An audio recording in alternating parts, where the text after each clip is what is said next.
영상편지 26번째 시간입니다. 오늘은 마태복음 25장 31절에서부터 46절까지에 걸쳐 있는 양과 염소에 대한 분별이라는 내용으로 좀 말씀을 드려보려고 그래요. 그래서 이 말씀 내용이 길기 때문에 요 말씀을 듣기 전에 우선 먼저 성경을 한번 쭉 읽은 다음에 이 영상을 계속 듣는 걸로 진행했으면 좋겠습니다.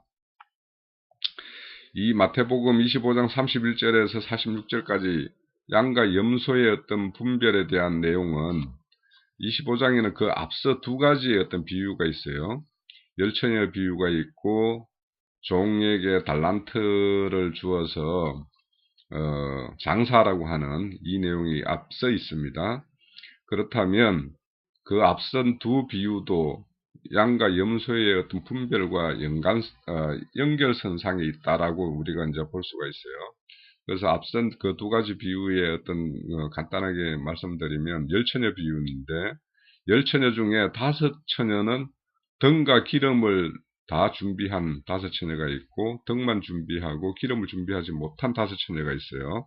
그래서 등과 기름을 준비한 처녀는 신랑과 함께 혼인잔치에 들어가는 어떤 그런 것이 이제 소개되고 있고, 다섯 처녀는 기름 구하러 간 사이에 그 문이 닫혀서 밖에서 들어가지 못하고 밖에서 열어주소서 하지만 그 문이 열리지 않는 이런 것이 있죠. 그것은 우리가 이 땅에서 하나님의 어떤 말씀 받은 자로서의 어떤 삶이 어디까지여야 하는지에 대해서 이제 잘 보여주는 거예요. 그래서 이제 등은 무엇이고 기름은 무엇이다 이런 것들을 많이 설명을 합니다. 그거는 다음 기회에 어떤 걸로 말씀드리기로 하고, 간단하게 말씀을 드리면 저는 이렇게 생각을 합니다. 그 열천의 비유에서 등만 준비한 사람은 등이라는 것은 우리의 어떤 깨끗한 상태, 뭔가를 밝히는 상태예요. 밝히는 상태를 말할 수 있는데, 등이라는 거는 사실은 기름이 없으면 온전히 등의 구실을 하지를 못하죠. 그래서 우리가 믿음 가운데서 우리의 어떤 죄를 얻게 하기 위해서 오신 예수의 어떤 십자가 보혈에 대해서는 굉장히 잘 믿는데, 대부분 사람들이. 그런데 이 성령의 사역에 대해서는 잘 몰라요. 그래서 우리의 어떤 모든 구원의 완성은 성령의 임재로 인해서, 그분의 인도함에 의해서 우리가 하나님의 어떤 이끌림의 어떤 삶을 살고, 그런 삶을 통해서 우리가 나타나는 모습 가운데에서 하나님의 어떤 그 형상이 드러나서 다른 어떤 많은 자들에게 빛으로 인도하는, 그 자들에게 본이 되어서 빛으로 인도하는 그런 어떤 삶을 사는 것이 이제 열처녀 비유에서 등과 기름을 다 준비한 그런 어떤 삶이라고 볼 수 있어요. 그래서 우리가 예수는 잘 믿지만 그리스도에 대해서 잘 모르고 또 성령이 잘 모르는 이런 어떤 신앙을 하는 분들이 많이 있습니다. 그리고 또 성령과 어떤 성령 사역에 대해서 굉장히 오해하는 부분이 많이 있고요. 그래서 그런 거에 대한 어떤 그 이해가 충분히 이어져야 하고, 결국에는 우리는 성령, 즉 살려주는 영이 왔을 때 우리는 새로운 삶이 부여되는 거예요. 예수는 옛사람의 어떤 생명을 깨끗하게 하는 데까지입니다. 그러니까 어떤 우리의 죄사함, 즉 태를 온전케 하는 것까지이고, 그 깨끗한 태에 성령의 어떤 성령이 임해서 착상이 되어야지 새 생명이 자랄 거 아닙니까? 그죠? 그런 것을 말씀하는 거고, 또 이어지는 비유, 그 달란트 비유는, 하나님께서 우리에게 참 귀한 어떤 선물을 줬죠. 믿음의 선물을 줬고, 말씀의 선물을 줬고, 또 그걸로 인해서 우리는 영생까지 선물을 받았어요. 그러면 그런 믿음의 선물, 말씀의 선물, 영생의 선물을 받은 우리가 그러면 나의 구원, 나의 영생 이걸로서 끝날 것이냐? 그것이 우리에게 주님이 그걸로서 너나 잘 먹고 잘 살다가 나한테 와라 이것이 아니고요. 그분은 우리를 멜기세덱의 반차, 그분이 멜기세덱의 온전한 대제사장이 되고 우리는 그 반차에 든 사람들이에요. 그 반차에 든다라는 것은 그분의 의의 사자가 돼서 우리가 이 땅에 하늘의 어떤 대사로서 이 땅에 보내진 자로서의 삶이 이제는 나타나야 되는 거예요. 그것이 달라지는 거죠. 그래서 5달란트를 줬을 때 열심히 주인의 말씀에 순종한 자는 밖에 가서 열심히 장사해서 5달란트를 남기고 2달란트 받은 자는 2달란트를 또 더 소득을 내서 이렇게 하나님의 어떤 말씀에 순종해서 그 어떤 열매의 어떤 소득을 가지고 있죠.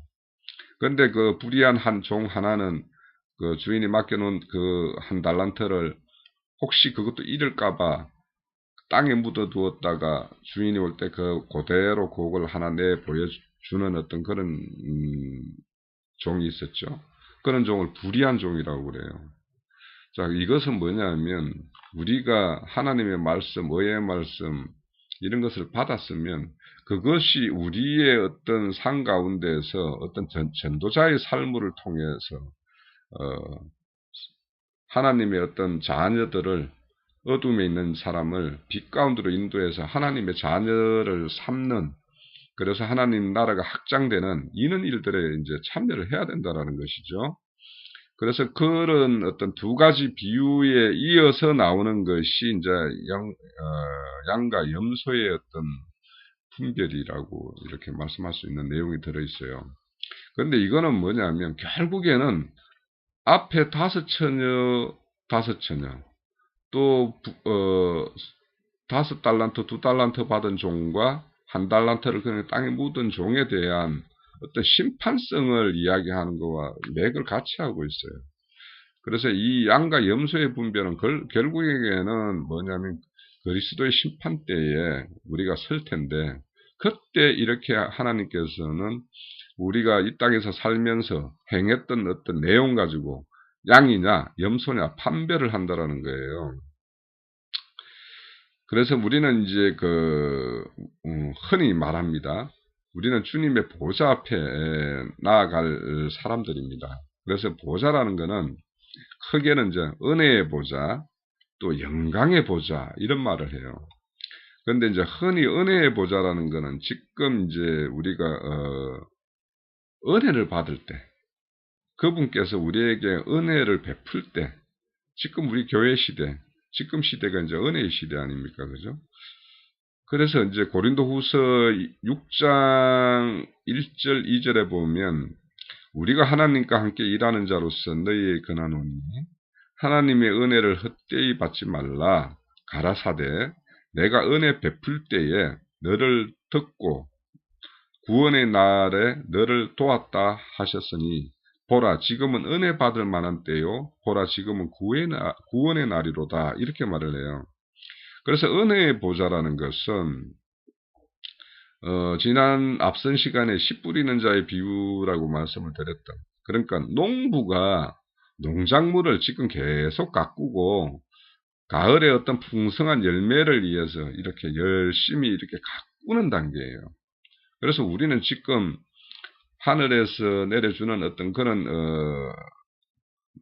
말씀, 즉 만나, 하늘 양식을 충분히 취해서 우리의 어떤 그 영이 풍성을 이루어야 될 그런 단계예요.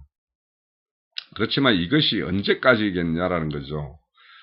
만약에 농사를 짓는 농부가 만약에 그 가을이 되어서 열매가 없으면 반드시 그거는 불태워버리겠죠. 또 열매가 된 거는 잘 추수해서 곡간에 들이겠죠. 이렇게 씨 뿌릴 때가 있고 가꿀 때가 있고 추수할 때가 반드시 있다라는 거예요.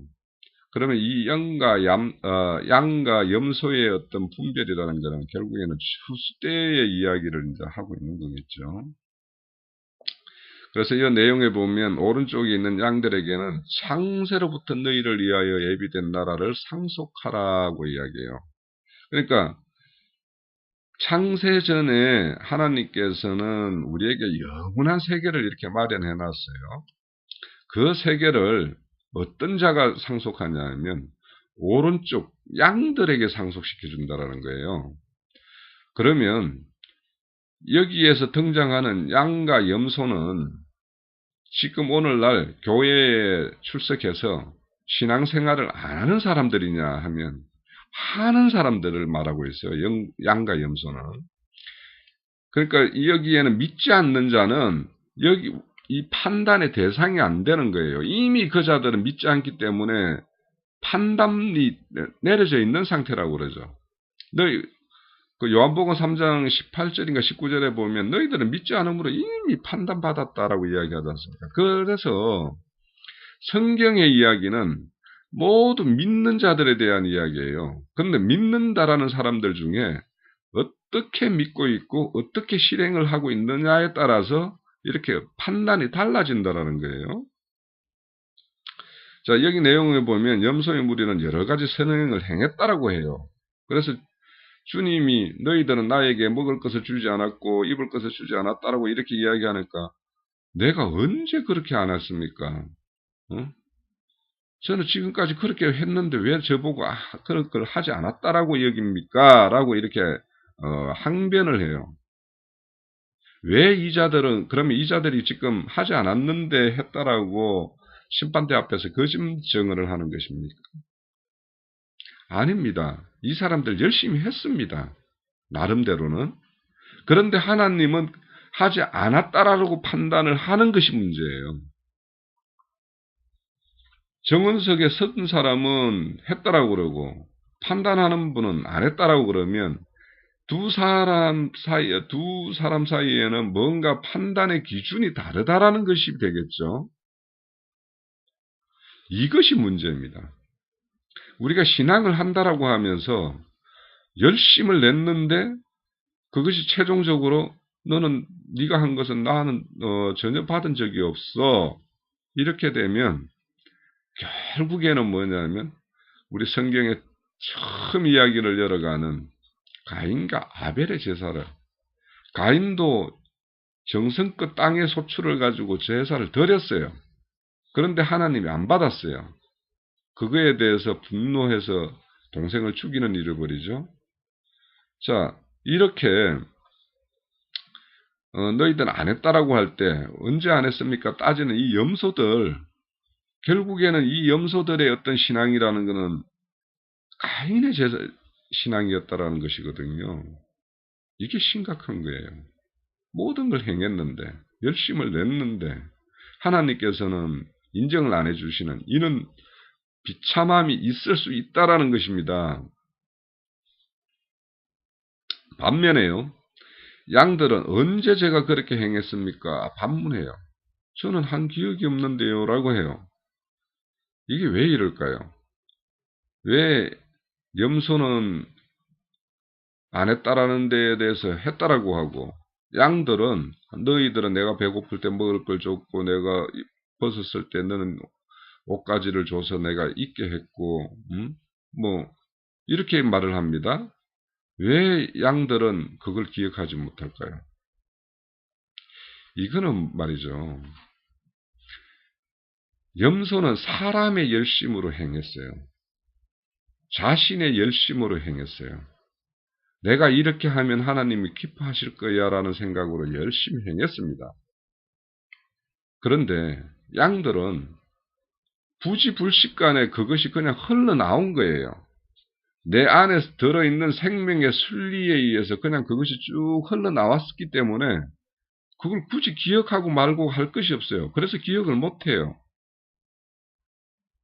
자, 이것이 뭐냐면 사람이 근본적으로 변하여서 흘러나온 것이냐 아니면 변하지 않은 상태에서 자신의 어떤 생각에 의해서 행했느냐의 차이에 따라서 양과 염소가 했습니다. 제가 언제 했습니까? 이런 반응을 보일 수 있다는 거예요. 그러면 하나님은 어떤 사람을 원하는가? 어떤 것을 하나님은 연락하는 거예요? 그러니까 여기에서 보면은 지극히 작은 소자에게 한 것이 내게 한 것이다라고 말을 해요. 그러면 이 지극히 작은 자가 행한 것이 하나님의 행한 것이 된다라는 것이 왜 이렇게 적용되는가 또 생각을 해봐야 되겠죠. 이 땅에 오신 하나님은 어떤 분과 함께 합니까? 큰 자, 이 땅의 큰 자들과 함께 합니까? 작은 자들과 함께 합니까? 주님은 죄인들에게 필요한 사람입니다. 스스로 나는 죄인입니다라고 고백하고 인식하는 그 자들에게 하나님이 필요하지, 자신 스스로 뭔가 할 수 있다라는 사람, 나의 구원은 내가 책임지겠다는 가롯 유다와 같은 사람, 자기 행실에 대해서 자기가 책임지겠다는 가롯 유다죠. 그런 사람들에게 하나님이 필요할까요? 그런 사람들이 입술로는 하나님 하지만 진정 그들이 말하는 하나님은 자신들의 부속품이에요. 부속되는 존재지 자기를 이끌고 자기를 포용하는 어떤 그런 존재의 하나님이 아니에요. 그들 마음속에는. 그래서 우리의 진정한 이웃인 하나님은 하나님이 함께하는 사람, 그 사람이 우리의 이웃이에요. 우리 또한 그들의 이웃이 되어야 해요. 그 자들이 뭐냐면 소자들이에요. 작은 자들이에요. 이 땅에서 빈천하게 취급받는 그런 자들이에요. 그래서 흔히 가부, 나그네, 이런 자들, 고아, 세리, 창기, 이런 사람들이 세상으로부터 빈천한 취급을 받는 자죠. 그런 사람들에게 하나님은 찾아가요. 그들과 함께해요. 그래서 그들과 함께하는 그 자를 대접하는 게 하나님을 대접하는 거예요. 하나님을 섬기는 거예요. 그래서 성경에는 애모로 취하지 마라, 애모로 취하지 마라는 이런 말들이 참 많이 나오죠. 그런데 세상 사람들이 다 그렇게 겉으로 드러나는 것에 대해서 쉽게 우리는 동화가 되고 긍정을 합니다. 그죠? 그래서 우리는 겉사람을 볼 것이 아니라 속사람, 하나님의 어떤 애통을 입는 사람,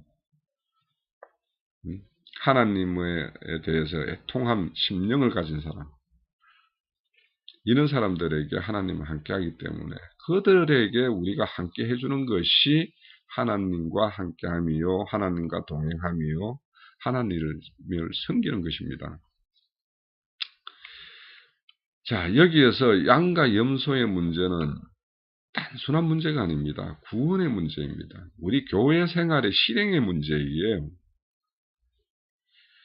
이것이 결국에는 마태복음 25장 46절에 보면 그들을 영벌에 의인들은 영생에 들어가라 이렇게 최종 판단을 하는 거예요.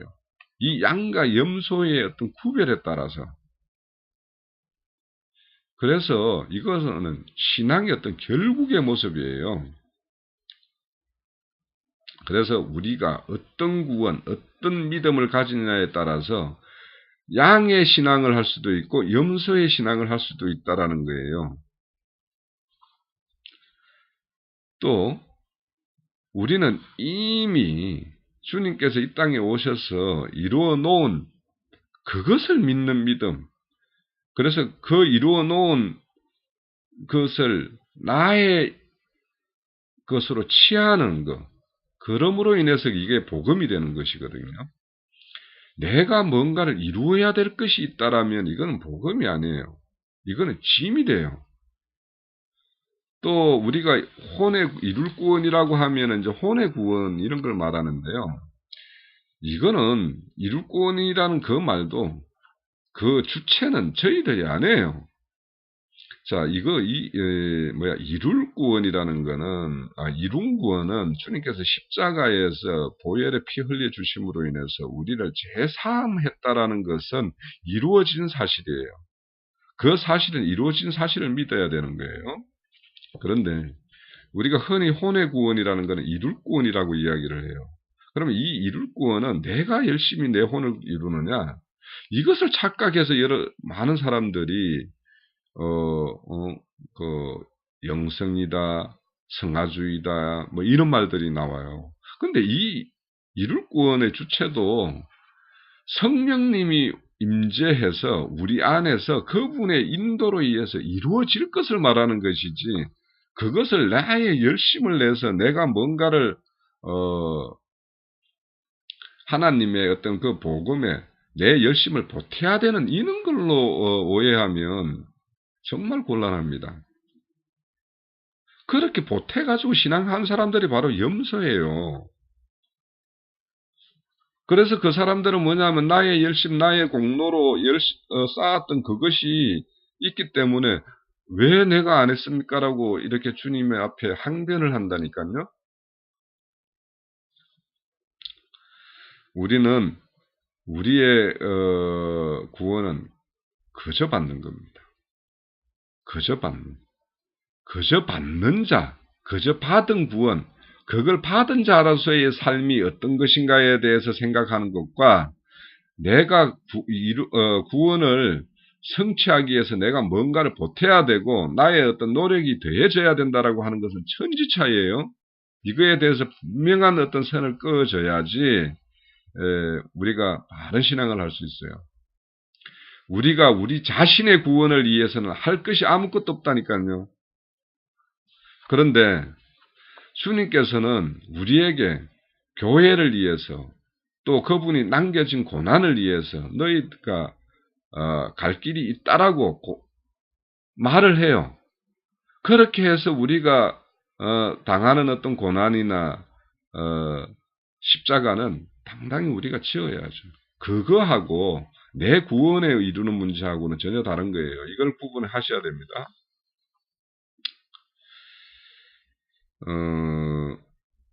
그렇게 해서 이렇게 뭐냐면 믿음으로 인해서 우리는 구원이 이루어지고 구원을 받는 것인데 그 말씀에 대표적으로 누가복음 8장 50절에 보면 예수께서 들으시고 가라사대 두려워 말라 믿기만 하라 그리하면 딸의 구원을 얻으리라 하시고 이렇게 말이 나와요. 그러니까 주님 앞에 나와서 딸의 구원을 구하는 자에게 믿기만 하라고 해요. 그러면 딸의 구원은 얻으리라고 말을 해요. 그러니까 딸의 구원을 위해서 우리가 할 일은 믿음밖에 없다라는 거예요. 자, 로마서 5장 1절에서 2절에 보면 그러므로 우리가 믿음으로 얻었다 하심을 얻었은저 우리 주 예수 그리스도로 말미암아 하나님으로 더불어 화평을 누리자. 또한 그로 말미암아 우리가 믿음으로 서 있는 이 은혜에 들어감을 얻었으며 하나님의 영광을 바라보며 즐거워하느니라고 말을 해요. 그러니까 믿음에 서서 그 은혜의 세계에 들어가는 거예요. 그러니까 그 은혜의 세계에 들어가는 티켓은 유일한 뭘로만 얻을 수 있냐? 믿음으로만 얻을 수 있다라는 거예요. 그러면 이 믿음은 우리가 막 열심을 내서 믿습니다 해서 믿어지는 것이냐? 그렇지 않다라고 이야기하죠. 에베소서 2장 8절 9절에 보면 너희는 그 은혜로 인하여 믿음으로 말미암아 구원을 얻었으니 이것이 너희에게서 난 것이 아니요 하나님의 선물이라고 말을 해요. 하나님의 선물이라고 말을 해요. 이것은 행위에서 난 것이 아니라 이는 누구든지 자랑치 못하게 함이니라고 말을 해요. 그러니까 우리가 어떻게 행했다고 해서 나오는 것이 아니라는 거예요. 믿음이라는 거는. 믿음은 그냥 그저 하나님의 선물로서 우리가 받는 것이라고 해요. 그러니까 선물을 받는 자는 그냥 감사함으로 받으면 돼요. 그거지. 믿음으로서 나중에 또 이제 이어지는 이제 내용을 좀 들어보면 또 이렇게 다른 내용들이 있죠. 믿음 행위를 요구하는 것이 있죠. 그에 대해서는 또 바로 이제 설명을 드려볼게요. 그래서 우선은 믿음도 그분께서 우리에게 선물로 주어지는 것이다라는 것을 먼저 이해를 하고 있어야 돼요. 지금 이 말씀을 듣고 있는 많은 우리 부산에 계시는 매형이나 기타 분들이 계시면 내가 지금 이 말씀을 내가 막 믿으려고 막 애써서 믿어지면 그거는 믿음이 아니에요. 지금 여러 시간들을 이렇게 이야기를 들어오다 보니까 아 그렇구나 고개가 끄덕여지는 부분이 있으면 이것은 지금 하나님의 말씀으로 인해서 뭐 믿음이 선물이 이렇게 건네지고 있는 중이에요.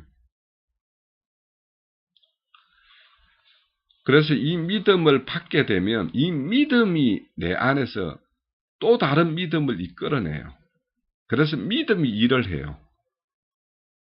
앞으로 우리의 믿음이 어디까지 끌고 가는지 한번 잘 지켜보세요. 이 믿음, 작은 믿음, 겨자씨 같은 믿음이라고 이야기하죠. 이 겨자씨 같은 믿음이 내 안에 이렇게 살짝 들어왔는데 이 믿음이 자라서 겨자씨가 자라서 큰 나무가 돼서 새들이 둥지 털고 깃들 정도로 자란다라고 하죠. 그렇게 되는 거예요. 믿음은 들으면서 난다라는 것은 계속 듣다 보면 믿음은 자연스럽게 자라게 돼요. 그래서 이 듣는 것을 우리의 어떤 생이 다 끝나는 날까지 우리는 말씀을 듣고 말씀을 묵상하고 그렇게 해야 되는 거예요. 말씀 없이 신앙한다라는 거는 군인이 총 들지 않고 그냥 그 전쟁터에 나가는 것 매 마찬가지로 아무 실제가 없는 그런 신앙이 돼요.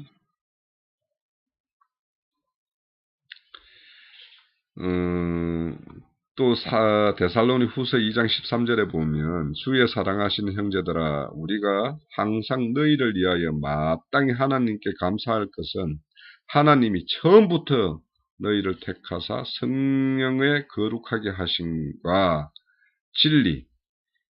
진리라는 것은 하나님이 이루어 놓은 것이 사실이 진리예요. 진리를 믿음으로 구원을 얻게 하심이라. 자, 진리의 정의라는 것도 굉장히 다양하게 진리라는 것을 어떻게 인간의 말로 하나로 이렇게 딱 끊어서 이렇게 말을 할 수 있겠습니까? 그래서 이제 진리를 참이라고 이야기하는데 참이라는 것은 인간이 이루어 놓은 것은 다 허상이에요. 그런데 하나님이 이루어 놓은 것은 다 실상이고 참이고 영원한 것들이에요. 그래서 진리는 일시적이고 제한적이면 그거는 진리가 아니에요. 진리는 영원한 것이어야 돼요. 그럼 영원한 것은 인간이 만든 것 중에서는 영원한 게 없어요. 또 이 땅에 있는 것은 영원한 것이 없어요. 그러면 영원한 것은 하늘의 것이고 그 하늘의 것은 유일하게 만들 수 있는 것은 하나님 뿐이에요. 그래서 우리가 말하는 구원이다, 영생이다 이런 거는 다 하나님께서 우리에게 만들어 주시지 않으면 채울 수 없는 것들이에요. 우리가 가질 수도 없는 것들이에요. 그래서 우리가 우리의 인간의 열심에 의해서 이렇게 이루어지는 것과 하나님에 의해서 주어지는 것, 이거에 대해서 잘 분별해야 돼요. 하나님에 의해서 주어진 것은 내가 노력하고 열심히 감이 될 여지가 없어요. 그냥 그분께서 열심을 이렇게 불어 넣어줘요. 그래서 그것을 우리 스스로는 알잖아요. 다른 사람의 어떤 열심을 낼 때 그 사람의 열심이 하나님의 열심인지 인간의 열심인지 구분하기는 어렵지만 자기 자신의 열심은 내가 인간적 열심을 내는지 하나님의 열심에 의해서 내가 지금 이끌림이 있는지 이거는 자기 스스로는 알잖아요.